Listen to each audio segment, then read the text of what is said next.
मनोज दे जी। राधे राधे राधे महाराज जी। महाराज जी, मैं यूट्यूब पर लोगों को सोशल मीडिया के बारे में सिखाता हूँ और मोटिवेट करता हूँ। महाराज जी, मेरा एक प्रश्न है, ओवर थिंकिंग से कैसे बचें? किसी भी चीज को लेकर बहुत ज्यादा नेगेटिव सोचता हूँ कभी कभी। तो आप क्या सिखाते हैं लोगों को? लोगों को महाराज जी मैं सिखाता हूँ कि मतलब आप यूट्यूब से सोशल मीडिया से रोजगार कर सकते हैं। बच्चा परम विश्राम जब तक मन को नहीं मिलेगा तब तक ये कभी शांत होने वाला नहीं। चाहे आप 100 करोड़ रुपया रोज कमाने लगे, 100 करोड़ रुपया रोज कमाने लगे, चाहे आप हजारों लाखों विषय भोग रोज भोगने लगे, तो भी आपकी ओवर थिंकिंग रुकने वाली नहीं। समझ पा रहे हो या इसमें आपको कोई संशय है? नहीं।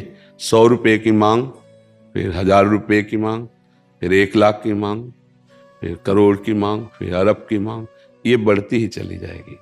इसकी पूर्ति नहीं होती कभी, आज तक किसी की नहीं हुई। इतिहास साक्षी है। उसी की पूर्ति होती है जिसको अध्यात्म का ज्ञान हो जाता है। उसके अंदर ये वृत्ति आती है, जथा लाभ संतोष सदा, काहू सो कछु न चाहोंगो, परहित निरत निरंतर मन क्रम, वचन नेम निबहोंगो, कबहू कहो या रहा नहीं रहोंगो। जिसमें हम अपने विचारों पर शासन कर सकते हैं, हम अपने मन को शांत कर सकते हैं। वो रुपया नहीं होता, वो भोग सामग्री नहीं होती, वो अध्यात्म होता है। आप इस बात को स्वीकार करते हैं? जैसे आपका मन कह रहा है कि ये शरीर भोगने को मिल जाए, तो उस शरीर को कोई भोग रहा है, या आपको ही मिल जाए, तो कुछ दिनों बाद आपका मन किसी और शरीर को भोगने की मांग करेगा, फिर किसी दिन और, फिर और ओवर थिंकिंग, ये सोच बढ़ती ही चली जाएगी आपकी, कभी रुकने वाली नहीं। ये रुकेगी तो एकमात्र श्री भगवान का आश्रय लेकर अध्यात्म ज्ञान नाम जप के द्वारा रुकेगी। नाम जप नहीं हो रहा तो चाहे जितना धन कमा ले, चाहे जितनी भोग सामग्री, महाराज ययाति जिनके वंश में भगवान श्री कृष्णचंद्र जी का अवतार हुआ, उनके बड़े पुत्र का नाम यदु था, तो इसीलिए भगवान को यदुवंशी कहा गया। उन्होंने अपने जीवन का परम पावन समय भोग में लगाया। भागवत में उनका चरित्र है, महाभारत में चरित्र है। उनको पत्नी रूप में जो मिली वो बहुत परम पवित्र, अप्सराओं को भी मोहित करने वाली परम सुंदरी देवयानी जी, भगवान शुक्राचार्य जी की पुत्री थी। वो संयोग बना ऐसा कि उनको वो प्राप्त हुई, और बहुत ही गंभीर और सुंदर दासी रूप में उन्होंने वृषपर्वा की पुत्री शर्मिष्ठा को स्वीकार किया। शर्मिष्ठा से भी पुत्र हुए, देवयानी से भी पुत्र हुए। बड़ी कथा में सारांश में केवल बता रहे हैं। देवयानी की शर्त थी कि आपने मुझे स्वीकार किया है तो मैं सर्व सुंदरी हूं और सर्व पूज्य हूं। ये केवल संयोग है, नहीं तो हमारे चरण छूने के लायक भी नहीं हो, क्योंकि वास्तविक ऐसी ही स्थिति। मैं तुम्हें पत्नी रूप में प्राप्त हुई हूं तो किसी की तरफ आंख उठा के नहीं देखोगे, ये शर्त।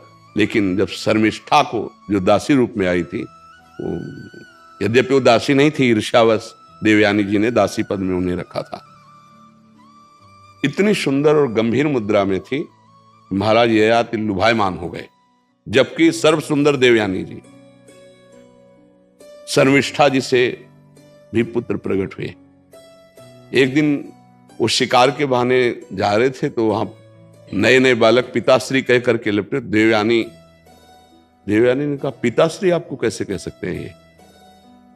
तो उन्होंने कहा कि बालक हैं, ऐसे भाव से कहते नहीं, सत्य बोलिए आप। तो उनका हमारे ही बालक हैं। तो तुरंत उसी समय चली गई भगवान शुक्राचार्य जी के पास और कहा, इन्होंने हमारे साथ छल किया, इनको दंड मिलना चाहिए। महाराज ययाति जब सामने गए तो उन्होंने कहा, जाओ, तुम इतने काम मोहित हो रहे हो तो जरावस्था को प्राप्त हो जाओ, वृद्धावस्था। अब देवयानी से कहा कि पिता से साफ तो दिला दिया, क्या इसमें तुम्हारा हित होगा? उनको लगा कि गलती हो गई, तो उन्होंने पिताजी से कहा, इस जरा को मुक्त कर दीजिए। उनका एक ही उपाय, कोई पुत्र तुम्हें अपना यौवन दे देते तो तुम यौवन, पुत्र से भी यौवन प्राप्त करके उन्होंने फिर विषयों को भोगा। अंत तो गत्वा उन्होंने लिखा अपना अनुभव, एक भगवद विमुख को, विषयी पुरुष को संसार के संपूर्ण भोग मिल जाए तो भी उसकी तृप्ति नहीं होने वाली। ओवर थिंकिंग पर ब्रेक लग सकती है। तो भगवान का आश्रय और भजन से दूसरा कोई उपाय नहीं। चाहे कुछ भी मिल जाए वो सोचता ही रहेगा, क्योंकि मन को विश्राम देने की एकमात्र क्षमता श्री भगवान में है, भजन में है। तब लगी कुशल न जीव को सपने हो मन विश्राम, जब लगी भजत न राम को शोक धाम तजी काम। भगवान का आश्रय, सत शास्त्रों का स्वाध्याय, संत महापुरुषों का सत्संग, उसका जब मनन हम करेंगे तो हम जैसी भी स्थिति में उसमें प्रसन्न होना सीख जाएंगे। यही समस्त कामनाओं को नष्ट कर देगी स्थिति। बिन संतोष न काम न साही, अछत काम सुख सपने उनाए। यदि संतोष धन रूप नहीं आया तो कामनाओं की बढ़ोतरी उसको जलाती रहेगी, उसको मिटा देगी, नष्ट कर देगी। तो ओवर थिंकिंग से बचने के लिए भगवान का आश्रय, सत्संग और नाम जप, ये 3 बातें यदि जीवन में आ जाए तो बहुत आनंद आ जाएगा, मन प्रसन्न रहेगा, विश्राम को प्राप्त हो जाएगा। अगर अध्यात्म से नहीं जुड़ा है तो हमें एक उदाहरण बता दो कोई, जो अभी तुम्हें वर्तमान में दिखाई दे रहा हो, लेकिन बाहरी बात को लेके नहीं। तुम बाहरी बात को लेके और हम यहाँ आंतरिक बात को लेके, जैसे तुम प्रश्न करते हो ऐसे आंतरिक स्थितियां यहाँ सबकी आती हैं। बड़े बड़े धनी मानी पदाधिकारी सब, और उनसे संभाषण होता है तो हमें सब पता चल जाता है। विश्राम उसी को देखा जो भगवान का जितना आश्रय लिए अन्यथा नहीं। बोलो तुम्हारी दृष्टि में कौन है? जो अध्यात्म की निंदा करते हैं, भगवत मार्ग की निंदा करते हैं, उनको पूरे जीवन में परिणाम दिखाई देगा कि वो ऐसी जगह खड़े मिलेंगे जहां कुछ नहीं है, कुछ नहीं प्राप्त किया जीवन में, सब कुछ होने पर भी बहुत ही घोर अशांति में जीवन होगा। जब आपके मन की ओवर सोच, जो अब ये मिल जाए, ये मिल जाए, ये भोग लूं, ये भोग लूं, और जब उस पर बाधा पड़ेगी तो अब उसको संभाल पाने की योग्यता आप में नहीं रहेगी, क्योंकि अध्यात्म नहीं है। अध्यात्म सबसे पहला पावर प्रकट करता है सहनशीलता, तितिक्षा, जिसे संस्कृत शास्त्रीय भाषा में कहते हैं, और उसका सरल अर्थ है हर परिस्थिति को सहना। ये केवल अध्यात्म में आएगा। सम्मान मिलता है, मेडल मिलता है तो सब फूल जाते हैं, लेकिन जब अपमान और हार होती तो अच्छे अच्छे को रोते देखा गया है। ये क्या है? एक पक्ष को, सम्मान को, जीत को, लाभ को, सुख को तो तुमने अपना माना उसे, और जब दुख आया, अपमान आया, हार आई, तब वो ऐसे मुस्कुराते तो तुम्हें पता चलता कि उत्साह संपन्न करना किसे कहते हैं। और वो केवल अध्यात्म से हो सकता, प्रकृति से नहीं हो सकता। इसीलिए अध्यात्म के बिना सही मोटिवेशन स्थायी नहीं हो सकता। सही उत्साह अध्यात्म से मिलता है, जो अपनी इंद्रियों को काबू में करके फिर चले, चाहे गृहस्थ हो चाहे विरक्त हो। इंद्रियां काबू में है, मन तुम्हारे अधीन है, तो विश्व में तुम हर समय विजयी रहोगे। कोई भी द्वंद्व तुम्हें, हार जीत, सुख दुख, लाभ हानि, ये परास्त नहीं कर पाएगा। देखो भगवान श्री कृष्ण जैसा कोई मोटिवेशन करने वाला होगा क्या? वो कह रहे हैं सुख दुखे समय कृत्वा लाभा लाभो जया जयो। ऐ कर्मयोगी, सुख दुख में समान, लाभान में समान, जय पराजय में समान। अगर इनका मोटिवेशन स्वीकार कर ले तो वो सदैव प्रसन्न रहेगा। ये हैं, देखो जगत गुरु भगवान श्री कृष्ण बोल रहे हैं, मात्रा स्पर्शास्तु कौन्तेय शीतोष्ण सुख दुखदा आगमा पाइनो नित्य तास्तितिक्षस्व भारत। ये अनित्य है, नाशवान है, काम क्रोध लोभ मोह मद मत्सर मान अपमान, इनके आने जाने में तो दुखी सुखी मत हो। सम धारण कर, समता को धारण कर, व्यथित मत हो। जो नहीं व्यथित होता वही परम पद का अधिकारी होता है। यम ही न व्यथ्यन्ते ते पुरुषम पुरुषर्षभ सम दुखा सुखाधीरम सोमृतत्वाय कल्पते। बिना अध्यात्म के बच्चा ना तो ओवर थिंकिंग को रोका जा सकता है, और ना हम शांत हो सकते हैं, ना हम प्रसन्न हो सकते हैं। हाँ, हर्षित हो सकते हैं तो परिणाम में शोकित होना पड़ेगा। आज हमारे मन के अनुकूल कार्य हो गया तो हर्षित हो गए, कल शोकित होना पड़ेगा। हमें लगता है कि ये 3 बातें जीवन में उतारनी चाहिए। पहला भगवान का आश्रय, दूसरा भगवान का नाम जप, और ये दोनों पुष्ट कैसे हो? ये संत समागम। अगर सत्संग करते रहे तो बात समझ में आ जाएगी, नहीं तो फिर गड़बड़ रहेगा। जैसे समाज में किसी भी मार्ग का उपदेशक बने तो बहुत मजबूत होना चाहिए। जैसे डूबने वाले को निकालने के लिए तुम कूद रहे हो तो तुम्हें अच्छा तैराक और अपने से भारी वजन को लेकर तैरने का अभ्यास होना चाहिए। और जो डूब रहा है वो पहले तुम्हें डुबोएगा, अगर फंस गए उसके चक्कर में पहले तुम्हें डुबोएगा, क्योंकि वो सांस लेना चाहेगा। तो बहुत बचा के, तो मोटिवेशन देने के लिए पहले अपने को इतना मजबूत रखना चाहिए कि कोई भी परिस्थिति हमारे उत्साह को ना नष्ट कर दे। चाहे सामने से गाली आवे, चाहे सामने से निंदा या अपमान आवे, लेकिन हमको उसको उत्साह बढ़ाना, उसको सुख देना है। इतनी क्षमता केवल अध्यात्म में होती है, प्रकृति की पढ़ाई में नहीं होती। महर्षि, इन्होंने ये जो लिख रहे हैं कि ये मोटिवेशन देते हैं कि यूट्यूब में आप आओ और इससे आपको अच्छे पैसे मिलेंगे, ये वाला मोटिवेशन देते हैं। आप चैनल बनाओ और ऐसा ऐसा काम करो, उसमें कोई दिक्कत आती है तो वो बताते हैं। हमें कोई परेशानी नहीं, जीवन यापन के लिए कुछ भी किया जाए, जो भी जैसा भी है, पापाचरण छोड़ करके जैसा भी हो, जो भी कार्य मिले, चाहे किसानी हो, व्यापार हो, नौकरी हो, जीवन यापन के लिए है। लेकिन जीवन किसके लिए है? जीने के लिए सब कार्य किए जाते हैं, लेकिन हम जी किसके लिए रहे? अब इस प्रश्न का उत्तर अगर हो तो सही मोटिवेशन मिल जाए। जीने के लिए बहुत से उपाय हैं। नौकरी कर रहे हैं, व्यापार कर रहे हैं, विविध प्रकार के कर रहे हैं, क्योंकि उससे पैसा मिलेगा, पैसे से भोग सामग्री मिलेगी, भोग सामग्री से जीवन चलेगा। तो जी किसके लिए रहे हो, इसका उत्तर समझ लो तो सही मोटिवेशन आ जाएगा, सही उत्साह आ जाएगा। हम जी रहे हैं भगवान की प्राप्ति के लिए। अगर मानव जीवन में भगवान की प्राप्ति नहीं हुई तो पैसा कमा रहे हैं भोगों के लिए, भोग भोग रहे हैं जीने के लिए, और जी रहे हैं भोग भोगने के लिए। फिर इसके बाद मृत्यु, फिर यही सब लीलाएं पशु पक्षी भी कर रहे हैं। बार बार जन्म, बार बार मरण, बार बार माँ के गर्भ में जाना। आज इस बार तो मानुषिक माँ मिली है, अगली बार कौन सी माँ मिले। इसलिए पुनरपि जन्मम पुनरपि मरणम पुनरपि जननी जठरे शयनम, इस चक्र को काटना है। और इस चक्र को काटने का उत्साह भगवान की शरण में। YouTube कोई अविनाशी या स्थायी दाता नहीं है। जिस दिन बंद हुआ तो डिप्रेशन में पहुंच जाओगे, नहीं पहुंच जाओगे तो सही मोटिवेशन नहीं हुआ।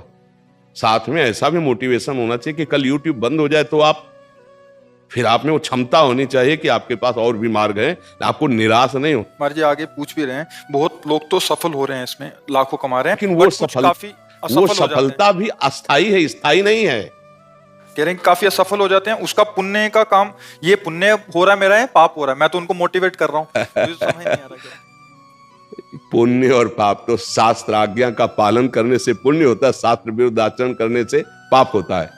इसमें कोई पुण्य और पाप का क्षेत्र थोड़ी जाए। YouTube में आप चैनल बना करके एक व्यापार कर रहे हैं, लेकिन इसको सुकृत थोड़ी बोल देंगे आप, पुण्य थोड़ी बोल देंगे। मान लो खेती हो रही तो कोई पुण्य थोड़ी हो रहा है। खेती से जो अन्न पैदा हुआ मेहनत से, वो जो आप दूसरे को पवा रहे हो, जिससे कोई संबंध नहीं है, भूखा है, अब ये पुण्य बात हुई। आप तो व्यापार करने का एक रास्ता बता रहे हैं, तो ये तो जीने का रास्ता है। अब YouTube से जो आपको मिलते हैं उनमें से कितने औषधालय में बेचते हैं आप, कितनी के गरीबों की औषधि करवाते हैं, कितने पैसे की, कितने भूखों का पेट भरते हैं, कितने के वस्त्र देते हैं, वो पुण्य शब्द से जुड़ेगा जाकर के। तो हमें लगता है कि थोड़ा हम शास्त्रों का स्वाध्याय करें, नाम जप करें, भगवद आश्रित रहें, क्योंकि यह सब बच्चा टिकाऊ नहीं। न यहां विश्व का कोई पद टिकाऊ है, न कोई संपत्ति टिकाऊ है, कुछ टिकाऊ नहीं है। यहां परिवर्तनशील नाशवान है। बढ़ाइए उत्साह, नौजवानों को प्रेरित कीजिए, पर साथ में इतना भी तुमको ज्ञान हो और उनको ज्ञान हो कि कमाना बुरा नहीं है, कमाओ, लेकिन उनका धर्म में प्रयोग करो और शास्त्र स्वाध्याय करके आध्यात्मिक बनो, जिससे तुम हर कष्ट को सह सको। हाँ, एक बार चक्रवर्ती सम्राट पद पर हस्तिनापुर के राजा बने युधिष्ठिर जी। अगला कदम आता है कि 13 वर्ष का वनवास, 1 वर्ष का अज्ञातवास, इसके बाद फिर ये क्रम चक्र चलता है। ऐसा नहीं कि आज 5 लाख आप कमा रहे हो तो सदैव आप ऐसे ही चलोगे या ऐसे सुखी रहोगे। ये कोई सच्चिदानंद अविनाशी नहीं है YouTube, यह कोई भी मार्ग अविनाशी नहीं। मुझे लगता है परम विश्राम और शांति के लिए ये व्यवहार के लिए करो, लेकिन अध्यात्म का ज्ञान और भगवान का आश्रय भजन जरूर होना चाहिए, नहीं उसके बिना आपकी सोच आपको परेशान कर देगी। संतोष उसी को होता है जिसके पास नाम है, भगवान का भरोसा है। चैन से जीने के लिए एक रास्ता है, भगवान का आश्रय, नाम जप और सत्संग। इससे आपका ज्ञान विकास को प्राप्त होगा। नहीं, हम बहुतों को पराजित और रोते हुए देखा है। जीते मार उछल गए और हारे तो रो दिए।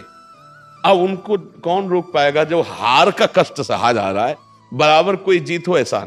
हमें लगता है ऐसी कला सीखनी चाहिए कि जीत में उछलो मत और हार में रो मत। हारे हैं तो हम जो त्रुटि है उसको समझेंगे और अगली बार जीतेंगे, और जीते हैं तो भगवान की कृपा, इसलिए ज्यादा फूलने की जरूरत नहीं है, क्योंकि हार भी आगे खड़ी है। दिन है तो रात आएगा, रात है तो दिन आएगी। ऐसी हमारे अंदर आध्यात्मिक शक्ति जागृत हो जाए जिसका नाम समता है। अगर समता नहीं तो फिर कोई मोटिवेशन रोक नहीं सकता, तुम्हें परेशान होना पड़ेगा। संसारिकता आपके विश्राम के लिए योग्य नहीं है। मन को कोई भी संसारिकता कभी विश्राम नहीं दे सकती।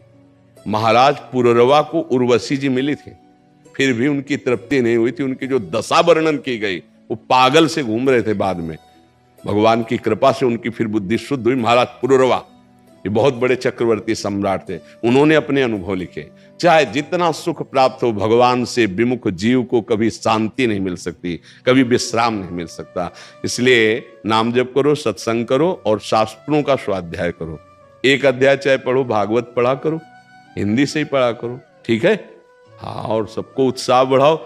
अगर ये उत्साह में इतना हमारी प्रार्थना हो जाए, आपकी कोई बात सुन रहा हो और आप 5 मिनट राधा राधा जपवा लो तो बहुत बढ़िया रहेगा। 5 मिनट भाई हमारे पास आए तो असलियत वाली बात है भाई, प्रलोभन दे दो। 5 मिनट अगर नाम जपना शुरू होगा तो उसका जीवन मंगल में हो जाएगा। हमें विश्वास है कि हमारे प्रभु का नाम भाव कुभाव अनखाल सहु, नाम जपत मंगल दिस दसहु। हमने एक बार प्रार्थना की थी, 24 घंटे में 24 मिनट मुझे दे दो। मुझे देने का मतलब मेरी बात मान लो। 24 मिनट अगर तुम भगवान की आराधना करोगे तो 84 लाख योनियों से मुक्त होने की सामर्थ्य तुम में आ जाएगी। जैसे लोग मनोरंजन के लिए समय देते हैं, तो 24 मिनट बाबा जी को समय दे दो। हमको रुपया पैसा ये मांग तो नहीं है, यही मांग है कि गंदे आचरण छोड़ो, 24 मिनट भजन करने लगो। हमारे भगवान बड़े कृपाल हैं। 24 मिनट शुरू करोगे तो 24 घंटा में ना जाना, तुम्हें बताना ऐसा स्वाद लगेगा कि 24 घंटा और जिसका भजन होने लगा वो मुक्त हो गया। भजन करने वाला ही भव समुद्र से मुक्त हो सकता है, दूसरा कोई उपाय नहीं। तो एक दिन जाना है यहां से, 5 अरब बैंक में है तो 5 पैसा लेके नहीं जाना है। बड़े दोस्त हैं तो कोई सहयोग ले करेगा, यमदूतों की पिटाई से आपको बचा ले, इतना कोई अंग रक्षक पैदा नहीं हुआ। विश्व में कोई ऐसा अंग रक्षक नहीं है जिस समय यमदूत पिटाई कर रहे हो हमारे को बचा ले। वो केवल भगवान का नाम, भगवान ही बचा सकते, दूसरा नहीं। इसलिए अंतिम मोटिवेशन नाम, भगवान का आश्रय, वही आपको बचाएगा।